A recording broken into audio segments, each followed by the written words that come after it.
You're listening to Shane Hall of the Open Floor Podcast, part of the Housecats Podcast Network, home to The Night Shift, Dealmakers, and more podcasts that aim to entertain and bring you stories worth telling. Coming up, we're diving into the chaos, consolidation, and competition redefining real estate. From Compass shaking up the brokerage scene to the DOJ coming after the MLS, and even global tariffs threatening affordability, we've got it all covered. Let's break it down.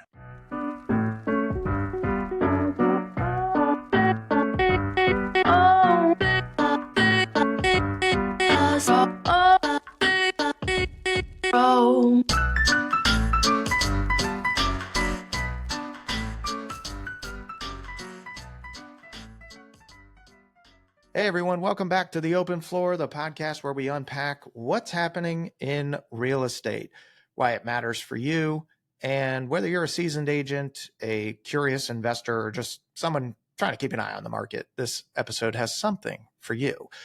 Today, we're breaking down the biggest stories shaping real estate that happened in April of 2025, from brokerage consolidation and MLS controversy to commission shakeups, Zillow versus Compass drama, and even global tariffs threatening some affordability. So we got a lot to talk about.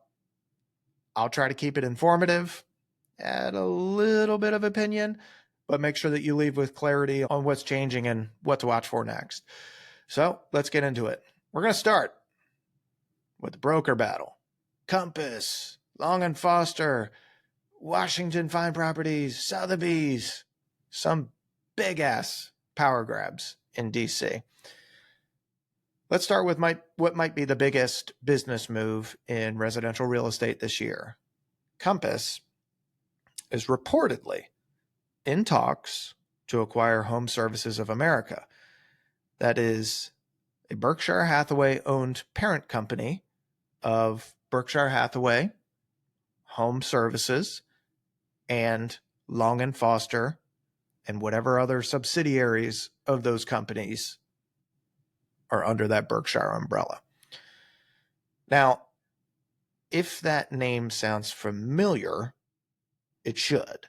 Long & Foster is a giant in the Mid-Atlantic, especially in D.C., Maryland, and Virginia markets. It started in Northern Virginia.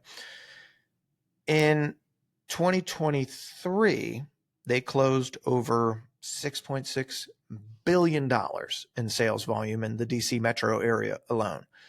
So if Compass closes this deal, which if it's going to happen, chances are it'll probably happen at the end of this year,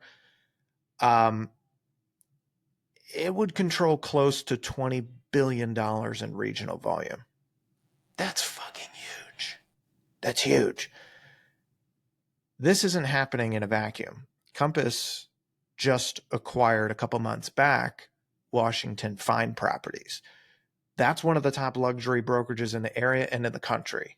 So clearly, they're trying to stack the deck to dominate every tier of the market. So whether it's that luxe space, that mid-tier space that most clients fall into, that we work with, or even the lower end, it doesn't matter. Compass is buying up brokerages at a time where things are tight. There's uncertainty. This isn't just about volume. What I think this is listings control. I think Compass is building a walled garden, you could say. They're betting that if they can control the majority of active listings, then they become the default destination for both consumers and top agents. It would make sense, right? But this raises questions. Is this the future of brokerage? Are we headed towards some Amazon-style real estate world where only a few players own most of the action? Maybe. I don't know.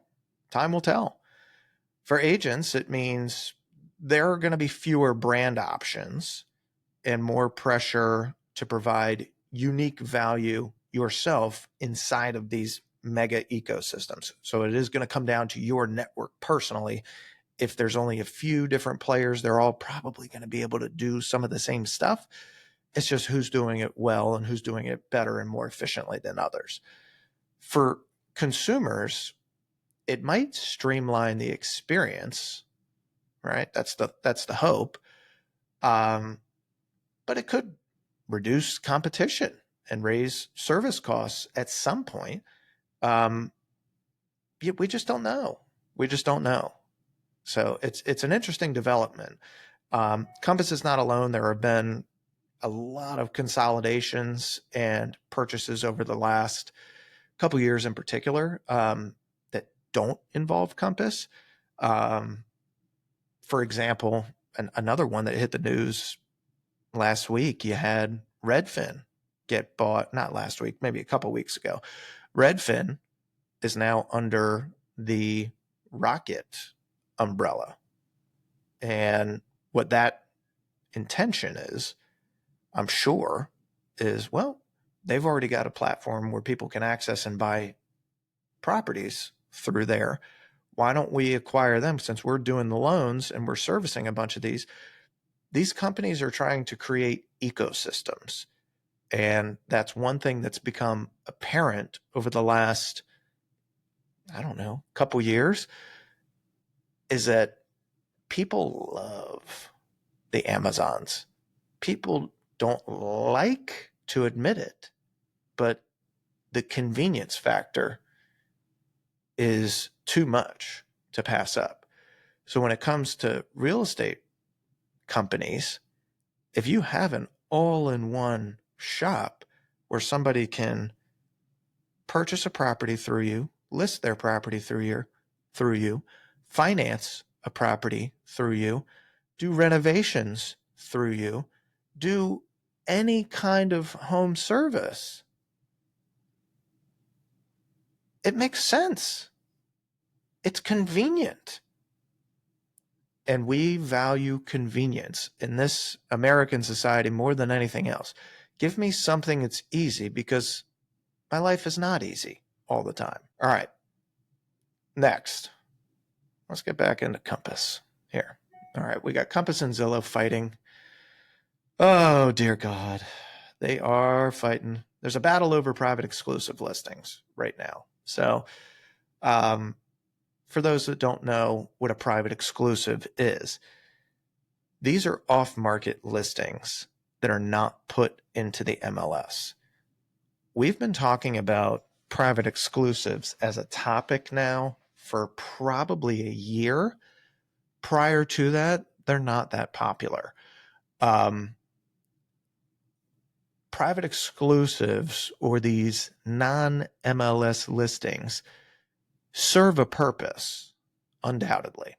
So when we get clients that are testing a price, we're not ready, we're not quite ready to sell, but maybe we want to aim a little bit higher and, keep things real discreet. We don't want a bunch of people coming through. Okay. You can do a pocket listing or a non-MLS listing or a private exclusive listing with any broker. It doesn't matter who it is. Compass does it better than most. But we're not the only ones that have it. You can be a client going through divorce. Don't want your neighbors to know that you're selling. You could be a celebrity client. Again, don't want to really advertise what you have going on. Professional athlete. There's, from a PR standpoint, there's reason to do it.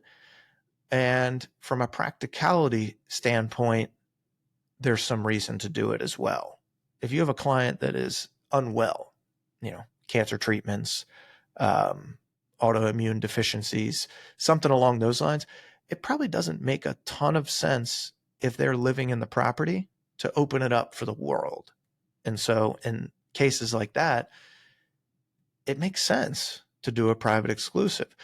What Zillow is upset about is that these properties are typically marketed only within an agent network or a brokerage network.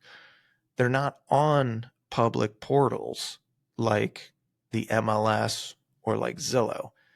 Zillow gets a ton of almost all their data from MLSs. There are some for sale by owner elements to it as well, but 99% of the data that comes in through the MLS. So if they don't have access to that data, that means there's less inventory on their platform. If there's less inventory on their platform, they're not going to have as many consumers coming to their platform. If there's less consumers coming, that means the leads that get generated by Zillow, because Zillow's profit comes from agents paying to advertise on their website. That means there's going to be less advertising dollars, a higher cost per lead for each agent that is still signed up with the service. So you can understand why they would say, whoa. Hey, right now we're the place to be. And if you guys continue, all of you brokers, but Compass especially, promoting this off-market stuff, we're not going to really have a business. So this is bull. And I get it. And I get it from both sides. Brokers want control of their data as well. The position that Compass and other brokers take is this is a seller first feature. Gives the seller a little more control, a little more discretion, the ability to test pricing before going public. Again, all valid stuff. Zillow is saying at some point, maybe now June, they're going to, unless a deal is settled on, they're going to say any listing that is publicly promoted outside of the MLS, even on a brokerage website or on Instagram, must be submitted to the MLS within 24 hours or it's going to be banned from Zillow entirely. How they're going to find that out, I have no idea. I really don't. I'm sure they have the resources to do that.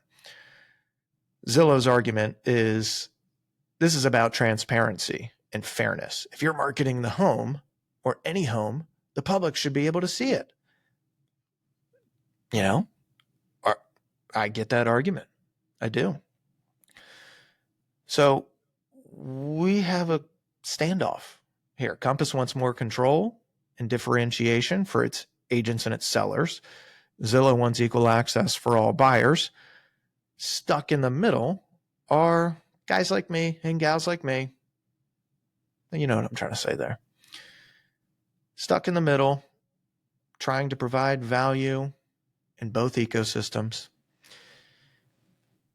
What I'm watching is, will sellers push back against losing Zillow exposure? Maybe. Will MLSs update their rules and adapt? Probably. This is a flashpoint in a broader conversation about who owns the listing. Is it the seller? Is it the broker? Is it the MLS? Is it companies like Zillow that get their data feeds from the MLS? It's a battle that's just getting started. I don't know where it's going to go. I don't.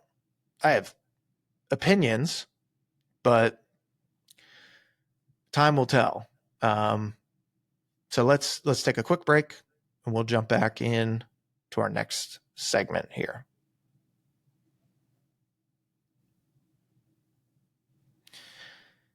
All right. Let's zoom out to the national level now. Okay. NAR, the National Association of Realtors, recently settled a lawsuit, major one last year.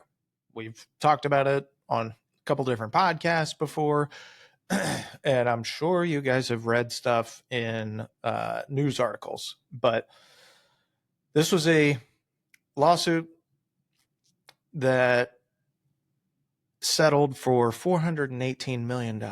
Whoa, it's pretty big number.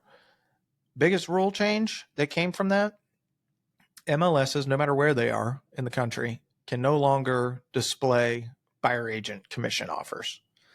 So before this policy was instituted, you used to be able to advertise on the MLS, hey, I'm the listing broker. I'm willing to pay X amount to a buyer broker if they bring me a ready, willing, and able buyer. Pretty fucking straightforward, right? Am I missing something? I must be missing something. Now, they don't want you to do that. Now you have to call and ask, hey, are you compensating? Now you've got to submit more forms, which is exactly what we needed. We needed more forms. 50 pages wasn't enough. Let's add a few more. You know, I'm not a proponent of this policy. I don't like it, frankly. But there's a lot of things I don't like, and we got to do it anyways. So it seems like it's, something that wouldn't affect consumers, right? Wrong. For decades, sellers covered both sides of the commission. That's just how it worked. Okay. Now, buyers need to negotiate and pay their own agent fees directly in some cases. This depends on where you are in the country. Around us, most things are status quo. They're operating as normal. There is no set commission, but there's numbers that you see more often than not, and sellers in most cases are paying that commission. Every now and again, in a multiple offer situation, you'll find somebody willing to pay for their agent as a buyer, but it will come down to the net sheet to the seller.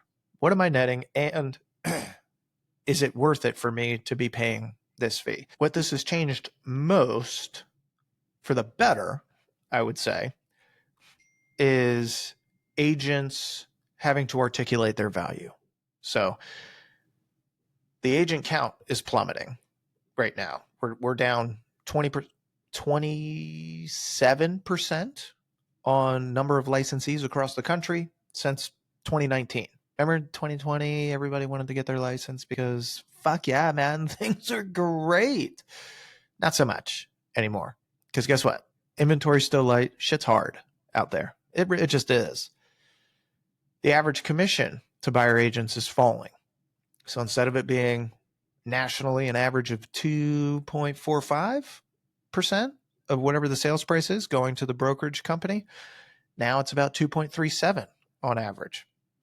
Some agents are leaving the industry, pivoting to different models within the industry, stuff that's alternative fee models, let's say. So what does it take to survive? How do you adapt as an agent? You have to double down. It's a bottom line. You have to become a deep local expert.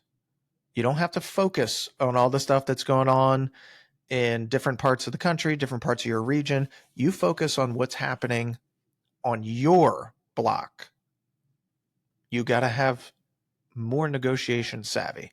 You have to open up more lines of communication with agents.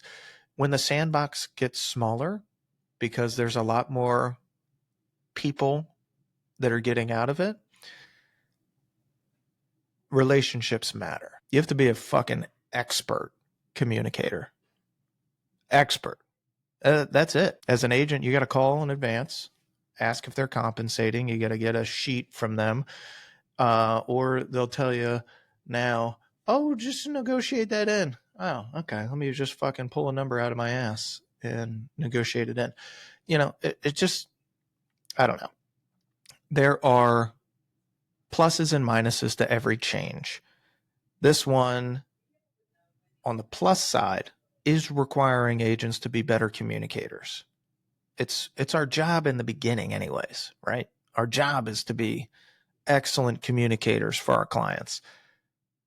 But in order to do that, you also have to have excellent communication skills with agents, with other vendors. You got to learn how to talk to people and when to, and just be on the fucking ball. It really is.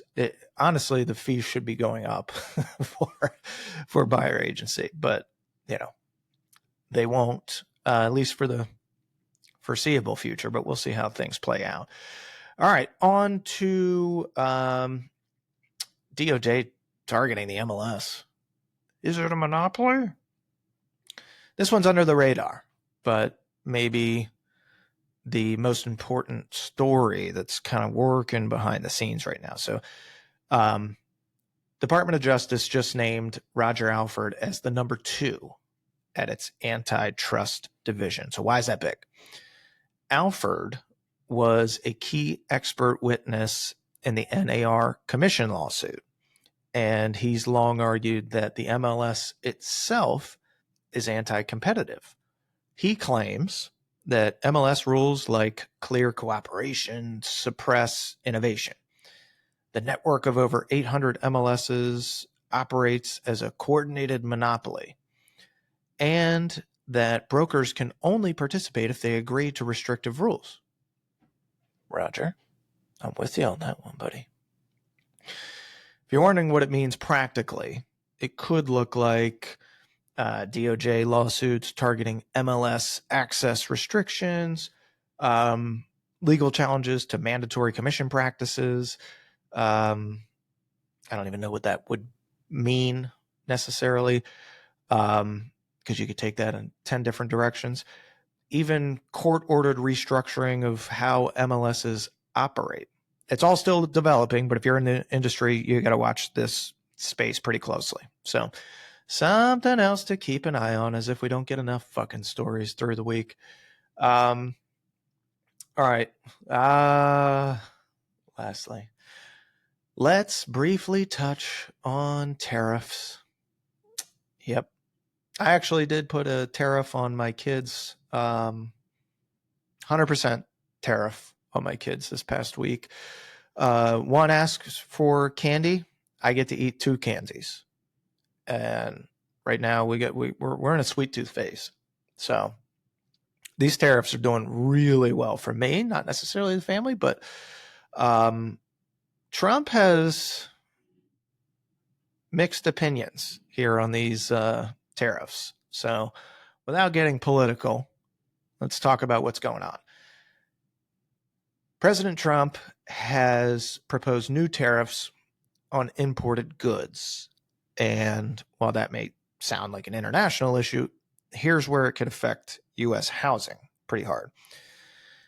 A huge percentage of our building materials, fixtures, and appliances are imported. So if those tariffs go through, we're looking at higher prices on new construction. We're looking at delays on materials and timelines. We're looking at pressure on developers who already have some pretty thin margins. A lot of developers right now not making the kind of money that they would typically make. Their purses are tight. And so it's not a good feeling for them right now.